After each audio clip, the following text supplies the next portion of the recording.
it's Pastor Grady, and welcome to my channel, Candid Conversations with me, yours truly, Pastor Grady. Listen, I am excited. We got a great show for you tonight, but I need you to go ahead, click on that subscribe button, subscribe to my channel so that you can get all of our latest videos and the wonderful shows that we do. We have an amazing show for you tonight. We are talking tonight about domestic violence. And here's the thing about domestic violence. Domestic violence can take on many forms.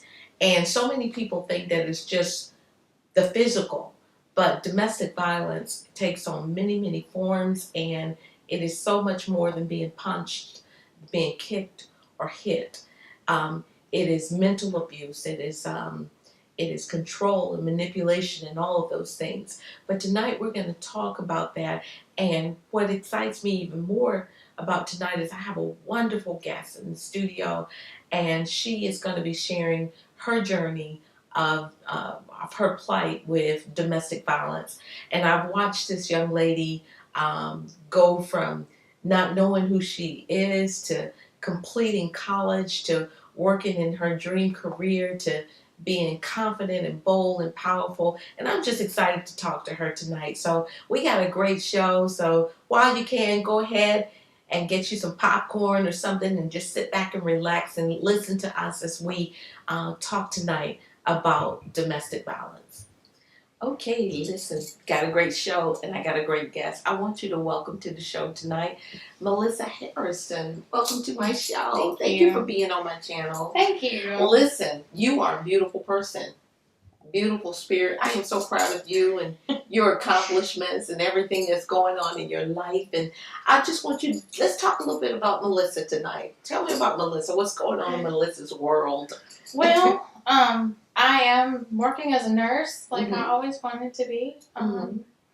I graduated with my associates in 2009, and I have been working, and God has really, really graced me to be able to do positions that I should never have been able to do without a bachelor's degree. Wow, that's the goodness of the Lord. Yeah, it's awesome. But I'm going back to school now because I need, I want that piece of paper basically to prove, what.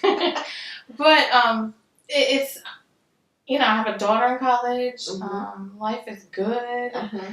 Everything. I'm active in several different organizations and the church, and I just things are going really, really well. And that is so wonderful because I'm looking at you, and I remember she's also a member of my church, a deacon in the church, and on several boards in the church, and doing several things. Just really good.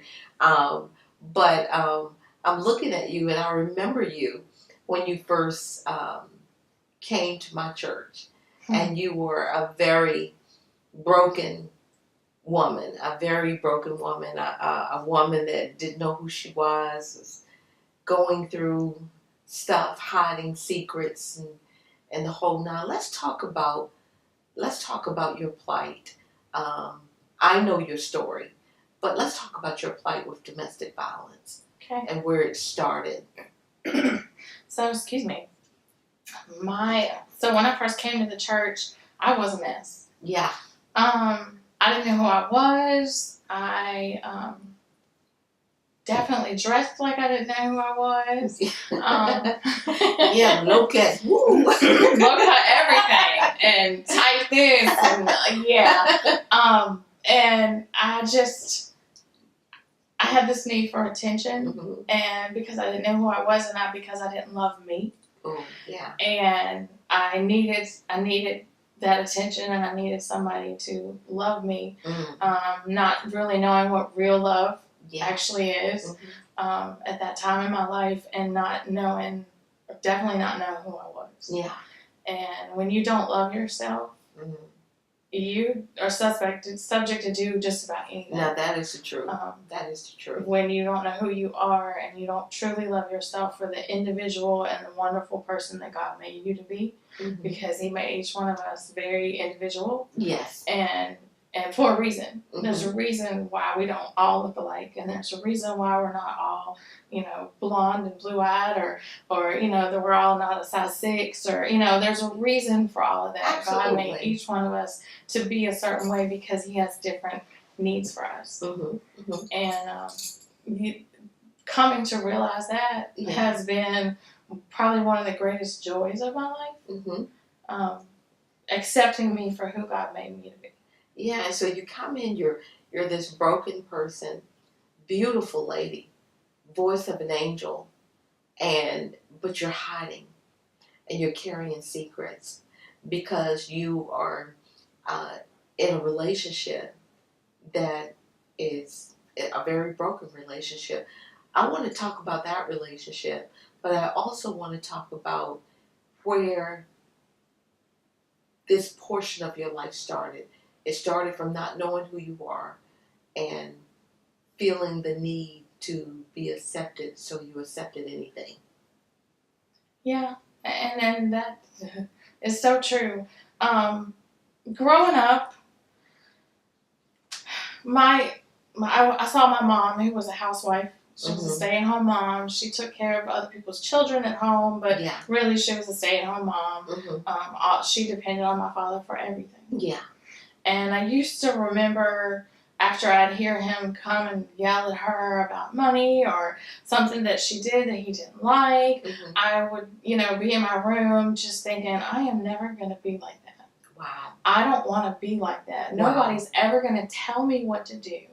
I'm going to have my own career and my own job, and they're not going to be able to tell me how I can spend my money. I'm going to do exactly what I want to do. Yeah. And I even at that point said I wasn't going to have any children. Yeah. I have any children. I don't want to bring anybody into this mess. I had, as a teenager, young, even a tween, I remember thinking all of those things. Yeah.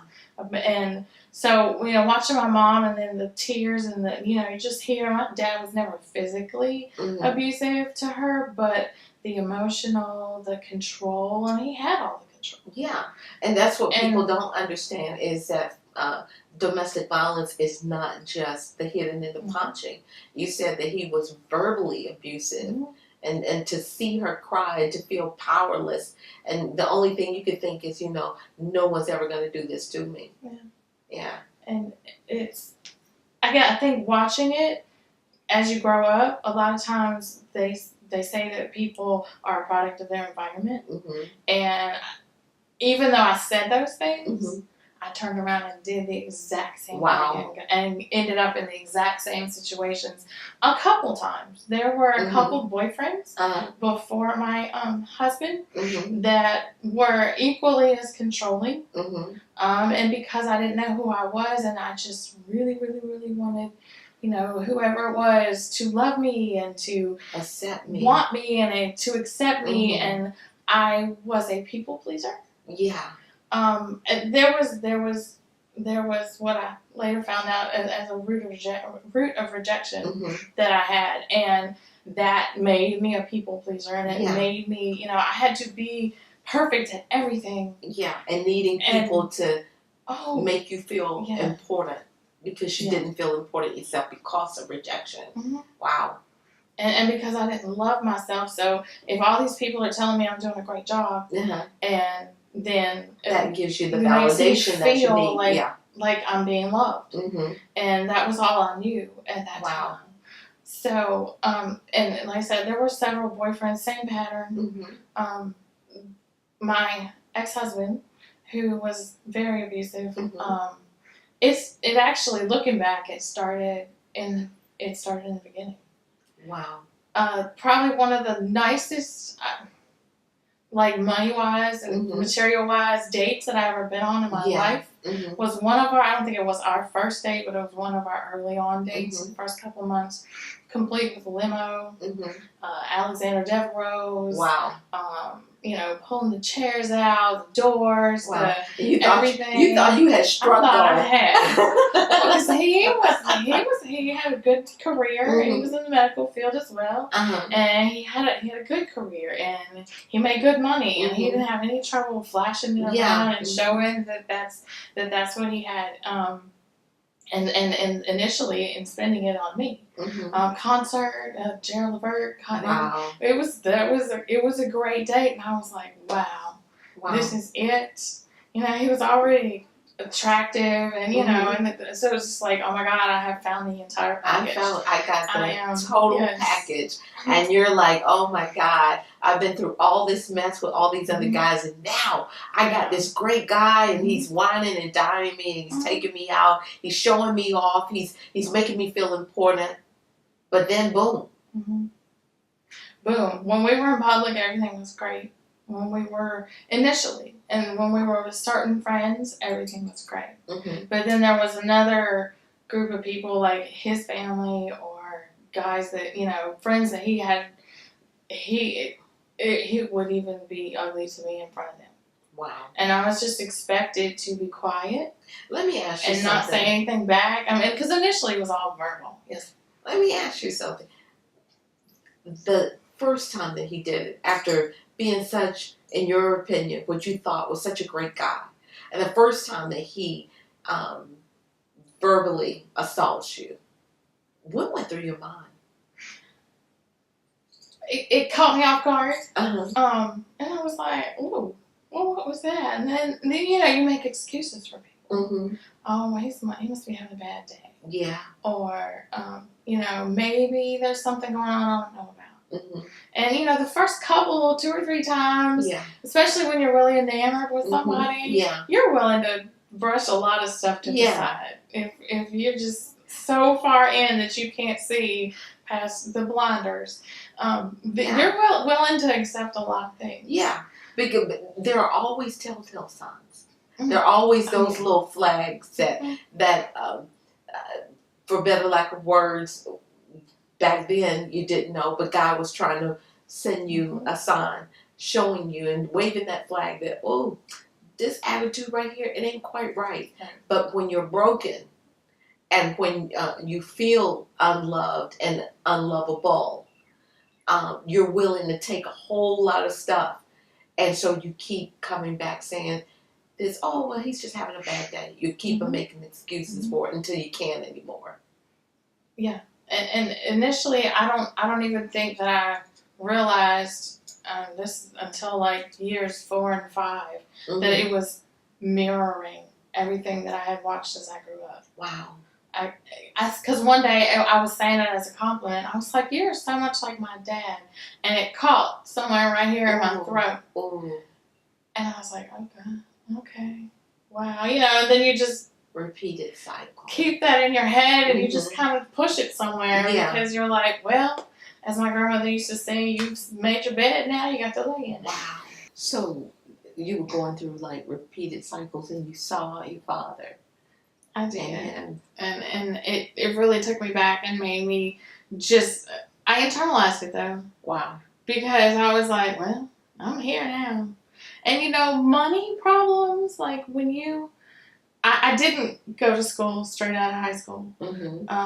I was a nursing assistant, and I wanted to go to school, but just arguments with my father, and I was going to show him that I could do whatever he, that kind of stubborn, rebellious thing that was in me, kind of messed myself up. But when you're struggling like that, and a supposed knight in shining armor comes along to rescue you, it makes it a little bit easier to accept. Easier to accept and to continue to stay when you know that you should be going. Yeah. So let's talk about the abuse. Oh gosh. Well, I mean, when I think back on it, it went on for so long. And I allowed it to go on for that long. But, you know, it started small. It started with just cutting me off in front of other people or saying something that would embarrass me. And then I would just get really quiet and, you know, just not say anything. And it went to full-on screaming.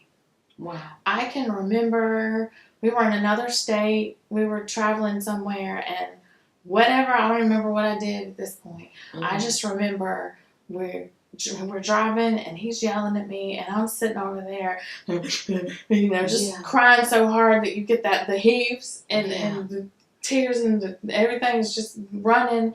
And he had pulled into a gas station parking lot. And a man came over and he was yelling so much. Windows were up. Wow. A man came over and tapped on the window and he was like, "Ma'am, are you okay?" And I was shaking my head no. Because at that point I really felt like this was about to be the first time I got slapped. Oh, man. And I really I was, at that very moment, I was ready to say, "Yes, please rescue me." Mm-hmm. And he got out the car.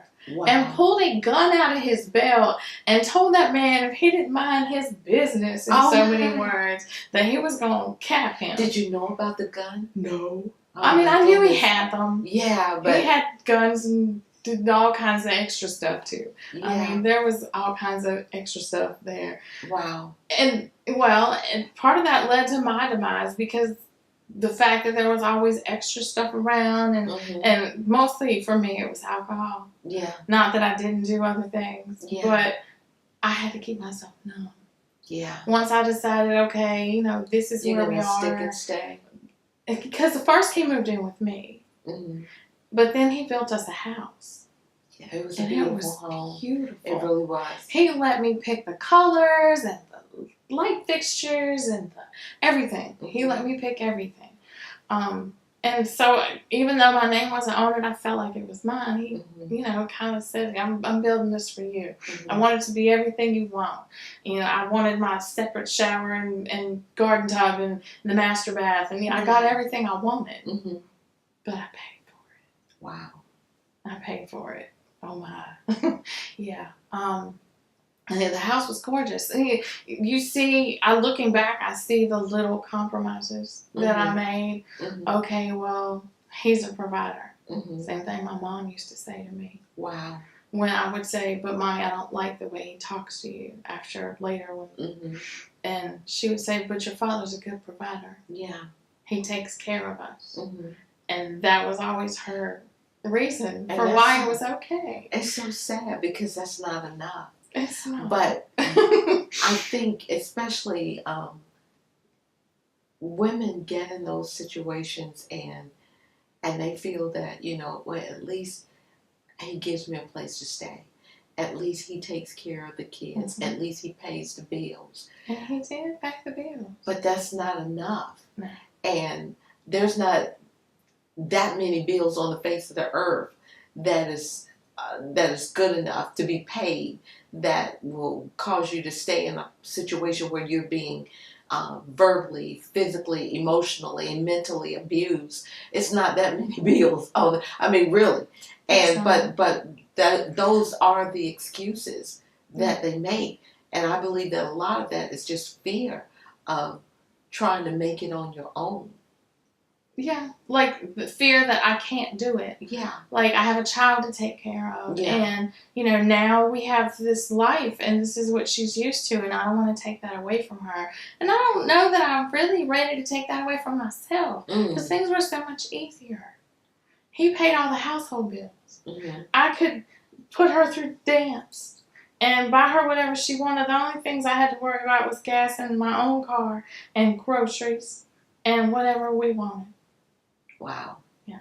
He paid everything else. So, those little things made it so much easier. To compromise. To compromise and to continue to allow myself to go through things. I can remember one time we had another couple over and we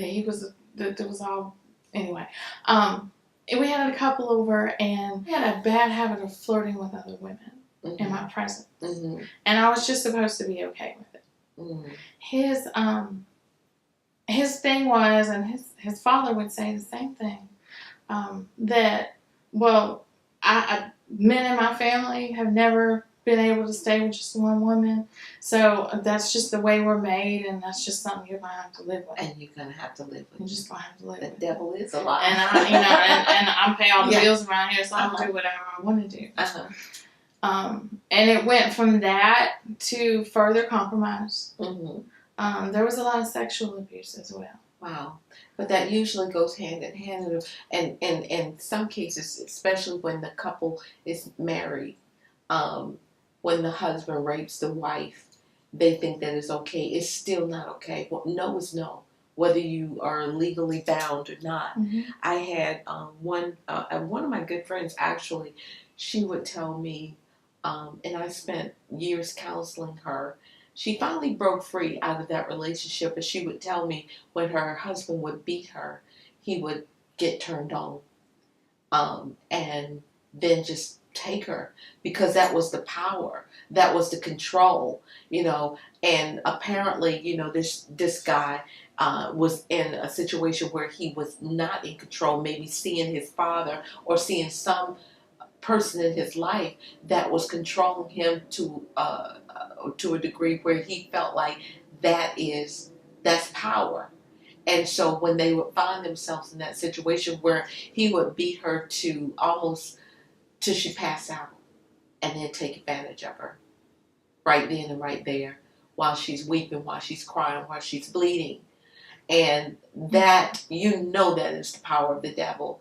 But as I said, it goes hand in hand. Yeah, it does. It all kinds of just wrong, immoral, and perverted things. Mm-hmm. It all, when you open that door, they all just can come in. Yeah. That one particular instance, when we had another couple over entertaining, and I'm a jealous person. Like, if you're with me, then I need you to be with just me, and that's even now. Mm-hmm. You're either mine or you're not. Absolutely, and so it should be. I mean, we all look, but don't look, to that extent. That's rude and it's wrong. Yeah, absolutely. So I had pulled him to the side and I was like, said whatever, something about, that's you're hurt my feelings. This is hard. This is hard for me when you do that. And he got mad, and they were out at the hot tub. Mm-hmm. And he liked to choke me. Sometimes, and that was like one of his big go-tos. He would back me in a corner and choke me until I passed out. Well, this time he went for my neck and I moved, and he got the side of my head and he just plowed me into the French doors. Wow. Well, on doors there's hinges like those, and that caught the side of my face. Right here in my eyebrow there's a scar.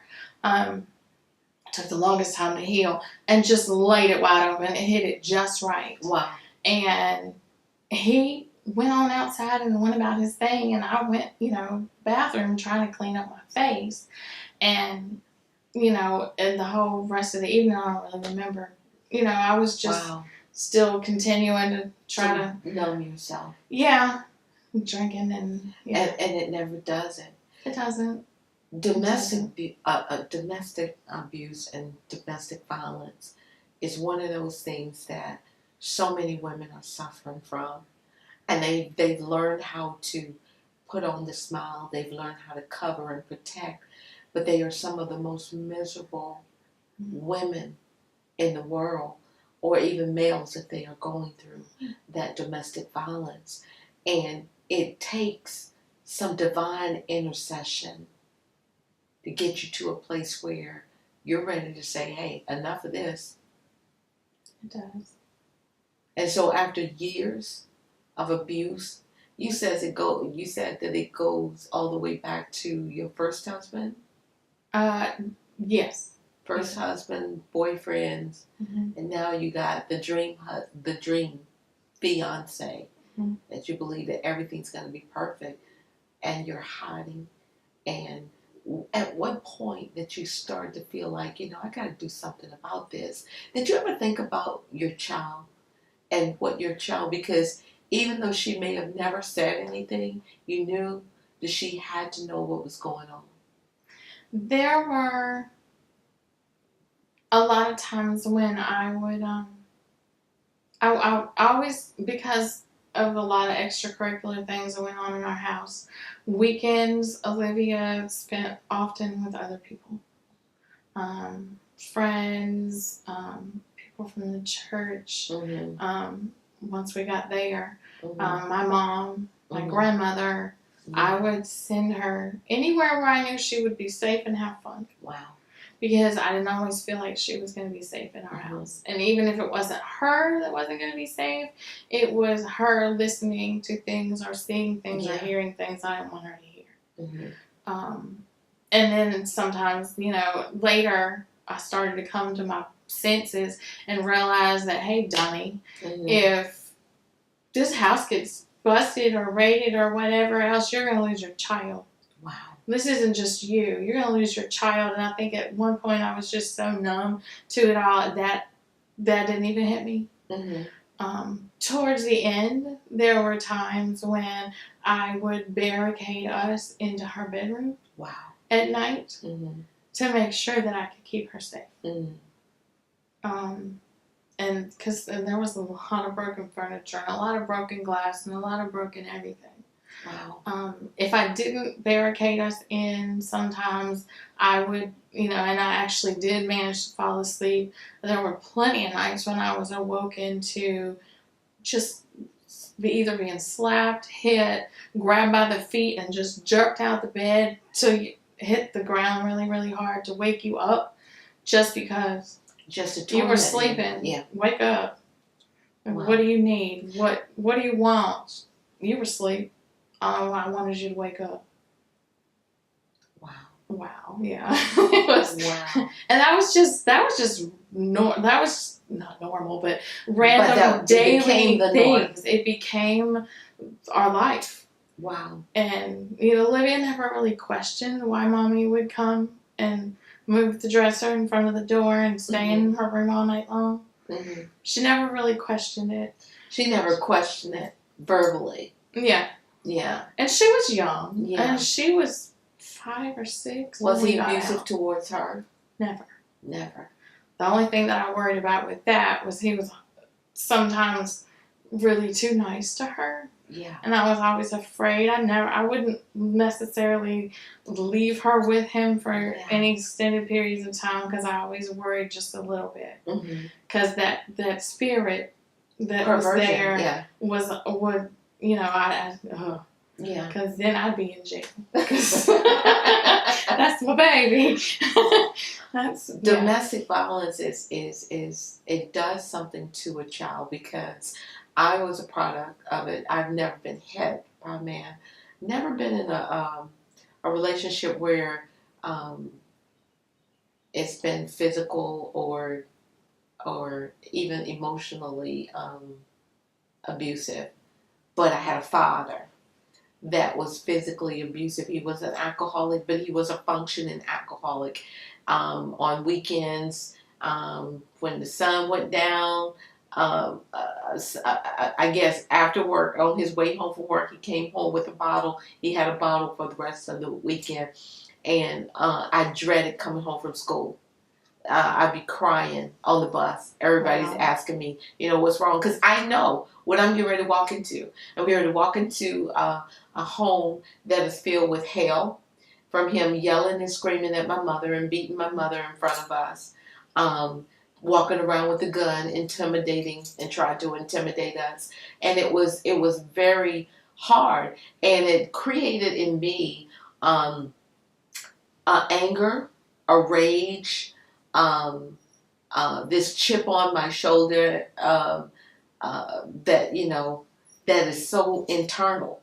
But at the same time, I'm so intimidated from rejection and all of these issues that I do nothing.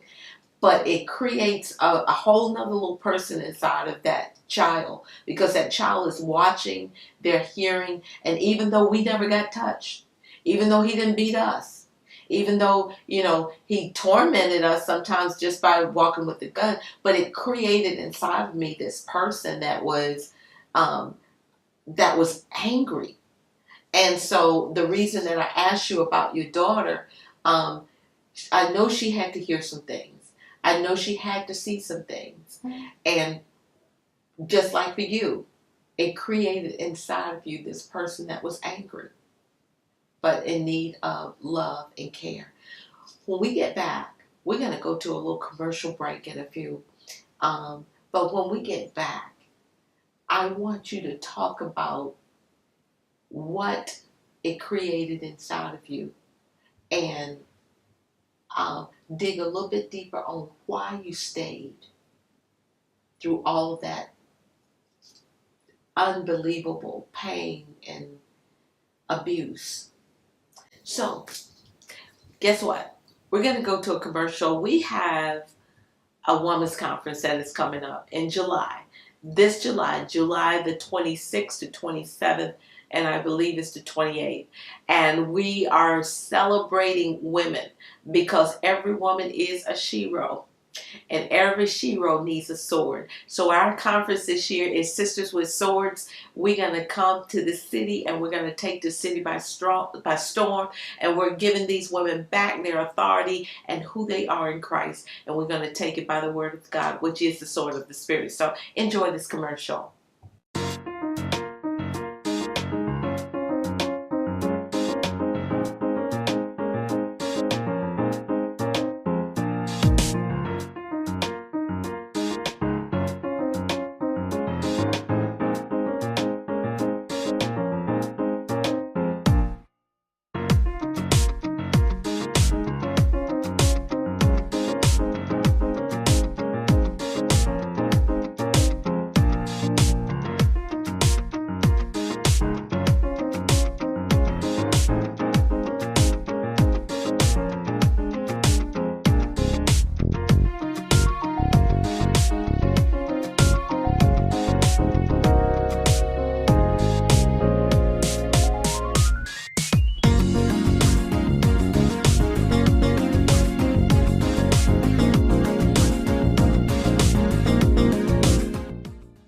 You don't want to miss this. Tell your sisters, tell your friends, tell everybody about Sisters with Swords. July the 26th to 27th and the 28th. We got some great speakers. God is going to move. It's going to be phenomenal. And I'm going to tell you, we're talking to a very phenomenal woman right now. And God has done some amazing things in her life. Melissa, why did you stay? What created that much? I really think it was a combination of a whole bunch of things. Yeah. I don't think anybody ever stays for just one reason. Yeah. It's the combination of not knowing who you are and not believing in yourself and maybe being scared that you can't make it. I made $8.25 an hour. Wow. I didn't think I could pay for anything at that point. So when you think about you get mad and you decide I'm not going to take this anymore, and you start thinking about, well, what am I going to do? Yeah. I don't even have my own money. We had joint accounts. So I didn't even have, at that point, didn't even have my own stuff. So sometimes it would rise up, but you wouldn't ever act on it because, and then there was all the many thousand times that he was like, nobody else will have you. Look at you. See that's you don't look like nothing. Nobody wants you. I don't even want you sometimes.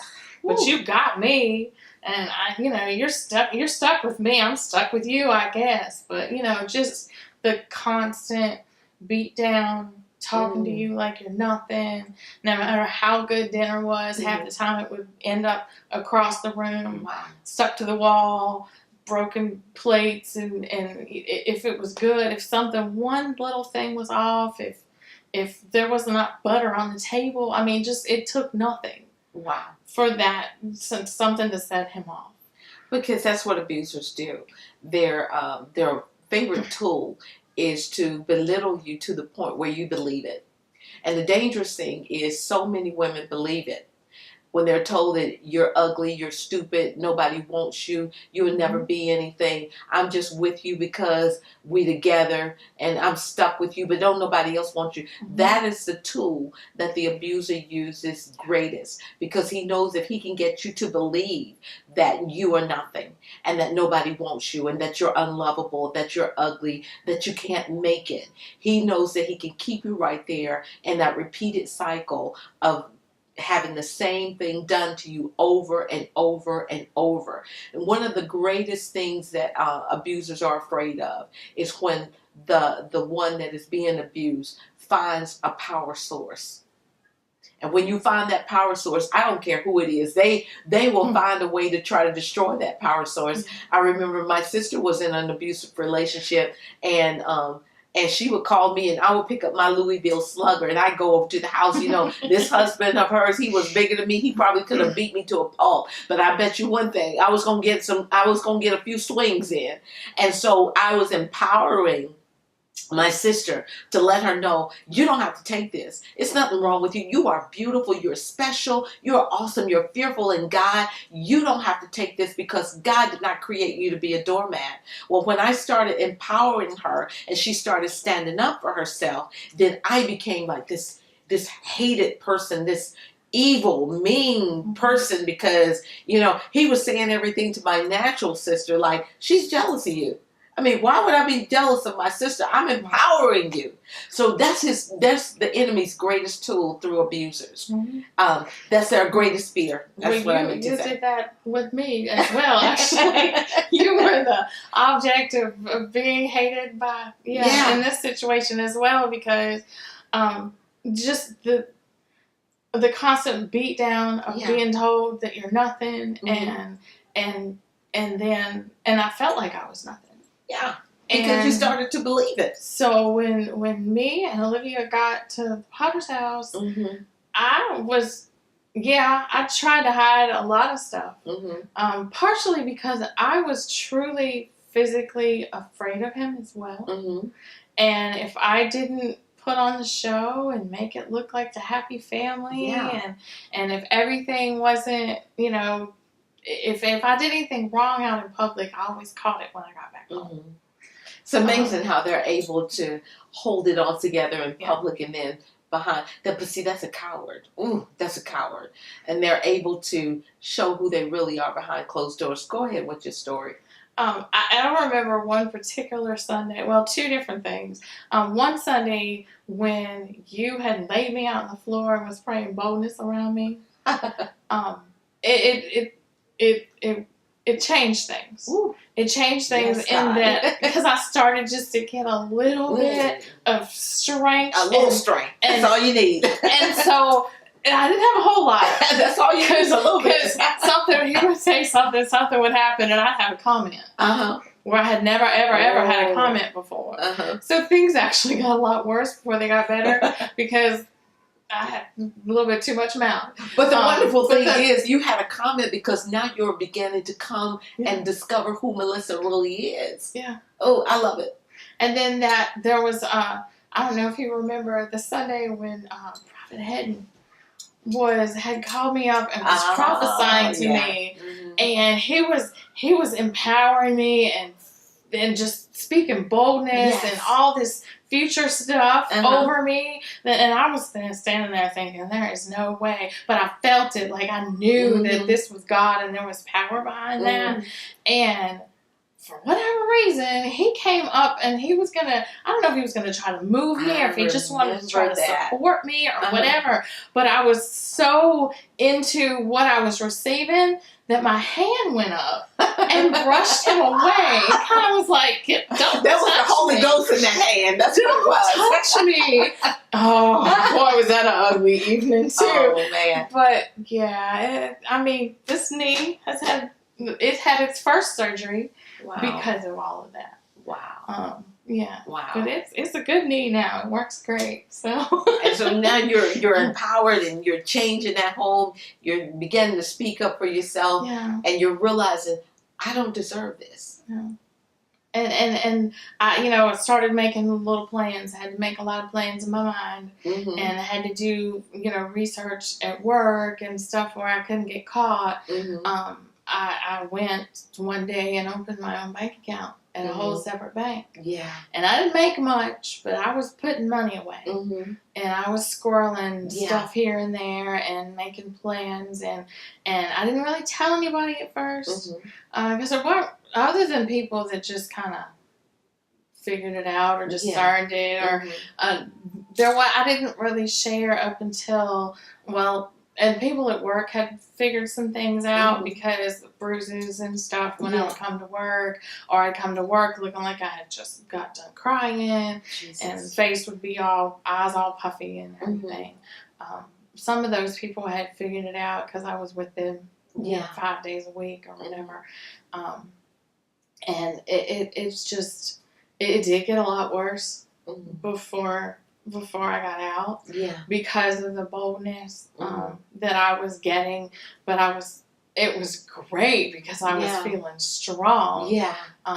And I just always go back to I went to make a move more than once.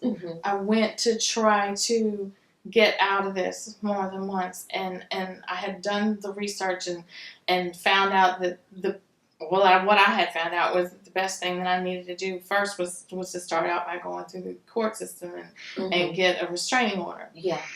And I went to do that one evening when things had just gotten so bad that I scooped my child up and I took her to stay with a friend, and because I didn't want her to hear all of that. Yeah. And I went to the little police station downtown, and the really nice officer probably saved my life. Wow. I really believe that if I had gone through with it that night, I might be dead. Wow. Because he didn't have to say that. I went in and I asked to take out a restraining order, and he should have just filled out the paperwork. And I was, you know, I didn't get mad about it or anything because you could tell he was saying it out of experience and out of concern. Yeah. And he said, "Ma'am, I just need to ask you, you know, is there anybody that would go bail him out tonight? If we pick him up tonight, is there anybody that would bail him out?" And I said, "Yeah." And he said, I have to do it if you really want to do it, but I really advise you not to do it because I've seen things, bad things. Yeah. He said, "No, I don't want anything to happen." Wow. And that was him being nice and God looking out for me. Because there were tons of guns in the house. Yeah. And there was all kinds of weapons and tools and those things that going in front. I mean, there was all kinds of things in the house that could have been used. And I could have, you know, never woke up. You know, I could have gone home thinking that I was safe and he was locked up and me and Olivia never could have woke up. That's true. And that's true because he had that kind of personality. It happens to women every day. Every and day. that was, I mean, that's a reality. And I just got lucky. And maybe, I don't know, God's in it. I know for sure. So now you're at this place where I need to leave. I don't want to be in this anymore. And it takes a strength in God to be able to leave. And we often see women that stay in it and they stay longer than they need to stay. One of the most broken things for me is to see the woman that stayed longer than she needed to stay. And now she is just existing, not living. But you got to that place where you wanted to live. And you wanted to live the life that God had for you. You were tired of the abuse. And so you made a step. Let's talk about that. So I didn't do it that first night. And I had left, quote unquote, left. I always left safe. I left and said I was going to go spend the night with somebody, or I would go stay with my family who knew nothing. Because they were in Virginia. They knew nothing about any of that, so I would just go and just get a break from it. That's called airing out the clothes. And I would, in my mind, I would say, you know, you don't have to go back. But I would. So, you know, and I know that a lot of women, they say they're going to leave and they go back. And it's not their fault. They're hurting so much. And there's so much, the level of confusion is so huge. Like, you're not necessarily always making rational decisions because you're just living in turmoil. It's like a tornado going on inside your mind all the time. And all these different things are coming at you and you're just trying to survive. Wow. So when I did finally muster up the courage to do it, I set it up with the people I worked with that they let me get off early so that, and I had my parents pick my child up from school. It was the last day of school Mm-hmm. that year. And they didn't know. I didn't tell them why. I don't know what they knew. But I never verbally told them why I needed them to get here and get my child from school Mm-hmm. and take her back to Tennessee where she would be safe and keep her for the summer. Wow. And that was my plan for her because she had to be safe. Yeah. I can go through whatever I need to go through, but she had to be safe. Mm-hmm. And so that was happening, and I, kept calling and making sure that was going through right. Mm-hmm. And then I was at the courthouse, and I had to stand through hours of other stuff waiting to get mine, and I almost chickened out like several times. I almost left because I was like, maybe I shouldn't do this. Maybe, I don't know. I've been sitting here for so long. Maybe they'll forget about it. Maybe it's not supposed to happen. Mm-hmm. Something. But it finally, I finally got the papers, and then they had advised me that not to go home. Mm-hmm. And so I went to a friend's house, mm-hmm. and was supposed to be waiting there until they called, the police officers or whatever called to say that they had delivered it and the house was cleared. Because the plan, they said that they would make him go somewhere else for now. That's what the judge had said. And so once that was delivered, they called, and I take it back. Mom and Daddy didn't pick the baby up that day because she was with me. Yeah, I remember. So they were coming, but maybe the timing was off in my memory. Because she was with me. And so they called and they said that they were going to come and, that everything was good and that we could return home. Mm-hmm. Now, why I did not have the foresight to say, well, can y'all just stay there until I get there? Mm-hmm. But I was not bold yet. I was just a little bold. Yeah. I wasn't in my mind. When you're going through all that, I really just think you don't always make clear decisions at all anyway. That's true. And so we were on our way back, and all of a sudden, this car I'm sitting at a stop sign, and I look up, and he is coming at us at about 75 or 80 miles an hour, and we're stopped. And there's like another car coming, so I really couldn't take off. Mm-hmm. And there was a bridge there, too. Mm-hmm. And so I was like, which way do I go? What do I do? Because he is coming straight for us. And just at the very last minute, I hit the gas and moved. Mm-hmm. And he went that way and spun out in the dirt and all this stuff. But he was in a 4-wheel drive, and I was in a car. Yeah. And Olivia's in the back seat, and she's screaming. Jesus. She was screaming, he's going to kill us. He's going to kill us. Wow. And I was just, I can't imagine. I can feel all of it. Like everything in your throat is up to here, and you don't even know how to speak. Jesus. So I went to the nearest gas station thinking at least if there's people around, mm-hmm. maybe because I don't know if he didn't come back. Yeah. But I really, really thought he was going to kill us. So I went to that gas station, and I called the police, and I sat there until they came, and then they escorted us to the house. Wow. Was he home? No, but he had already been back. Everything, every piece of glass, every picture frame, cabinets ripped off the doors in the kitchen, everything that could possibly be broken with your hands. Oh my God, just in a quick kind of way. Just like everything was just broken and busted up, and it was like, oh wow. Of course, we didn't stay there that night. I'm not even sure that we ever actually slept in the house again. Wow. Even though the judge had said, stay there for a month until you figure it out. Mm-hmm. If, he was going to give me the option, but I didn't want it. Yeah. That's not home. That was a prison. Lord. It's a prison, and now it's a broken prison. Right. Everything's broken up. Yeah. And so from that day forward, you began to move. Pack and move. Mm-hmm. And God, once again, God worked through you and members of the Potter's House and found us somewhere to be. Wow. My parents did then come and get Olivia, mm-hmm. and take her off to Tennessee for a fun summer. Yeah. And for me, because I was a mess mentally anyway.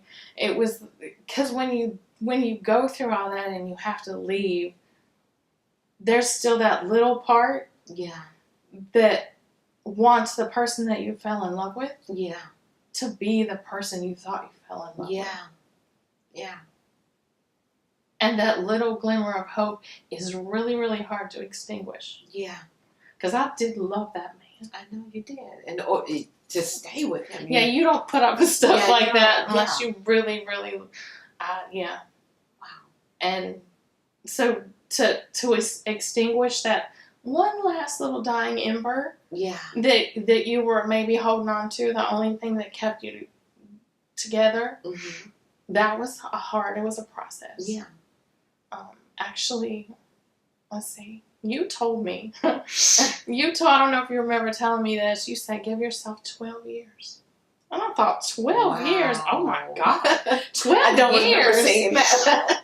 You said, give yourself 12 years. And I was thinking, 12 years? I have never in my life been even 6 months without a boyfriend or somebody. There's another problem. But anyway. At that time in my life, I was thinking, there's no way I can go all that time without having the attention and the affection 12 years. of someone. Like, 12 years is a long time. It's a long time. I don't even remember saying I must have been under the influence of the Holy Ghost, honey. But, it took me that long to heal. Wow. There were so many years in the beginning where if I hadn't had the right people around me, I would have been subject to falling right back into the same patterns. Wow. Falling right back in with another man that would have basically probably turned out about the same.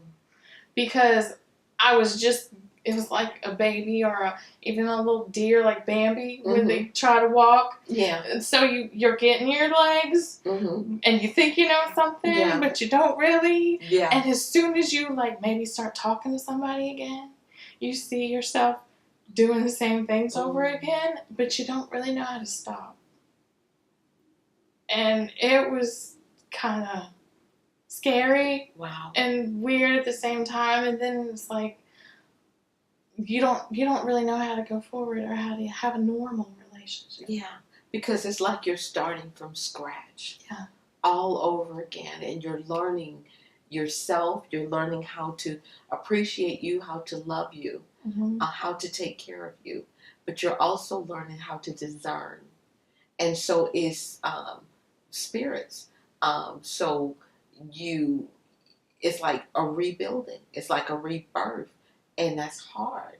If you've ever seen a newborn baby, that baby is almost like dependent. Well, not almost, but is completely dependent on the mother, on some caregiver to give her care. And so God knew exactly how to put a care package together designed specifically for Melissa and Olivia. And he put the right people in your life that could steer you back, put you with a wonderful woman. Oh my God. Definitely hold me accountable. Yes. To hold when I you needed it the most. And firm. Yeah. So in everything that he gave you in Elder Kathy is like what you needed. Yeah. And gave her at the same time. This is how good God is. At the same time, he gave her what she didn't have. Yeah. Children. Yeah. Children. And at the same time, when my own mother, God knew when my mother was going home. Yes. And that I was already broken and lost. I needed another mother. And God just lined that all up so perfect. I'll never forget the phone call. Elder Kathy had called me and she said, Pastor, I know you asked me to, if I would allow Melissa and Olivia to come and to help them out. She said, but truth of the matter is, they've helped me. Aww. I don't know if I've ever had that conversation with you. And tears just rolled down my eyes. And I told Elder Kathy, I said, you know what? I said, thank you so much. Thank you so much for loving them. Thank you so much for this because God showed you what you needed, but gave them what they needed. And that's just so awesome. It is so awesome. So God put this awesome care package together for you to help you care for yourself to the point where you can independently care for yourself. Because initially you need all of that support like a newborn baby. You needed someone to birth you, so to speak. You needed someone to feed you, someone to hug you, to comfort you, to let you know that you're secure, you're taken care of, you're provided for. And so he gave that to you in the package of some wonderful sisters and elders and pastors and leaders and friends, and they walk with you every step of the way, because I know it had to be hard. You're in a strange place. Initially, and Ellie Kathy's awesome, but initially I didn't know her. Yeah. And so here I am going from one horrible situation to just I don't know. I don't know what to expect. I don't know what tomorrow brings. I don't have any money. I don't have anything. I mean, a little, but I don't have anything substantial. And I still had so much healing to do and pain in me. And I would just lay in the floor and cry for hours. Wow. And sometimes Elder Kathy would pray for me, and sometimes she would just let me be. Yeah. She learned real quick that I didn't really like to be in a room with the door closed. Yeah. Because she did that one time, okay, and I had a complete meltdown. Wow.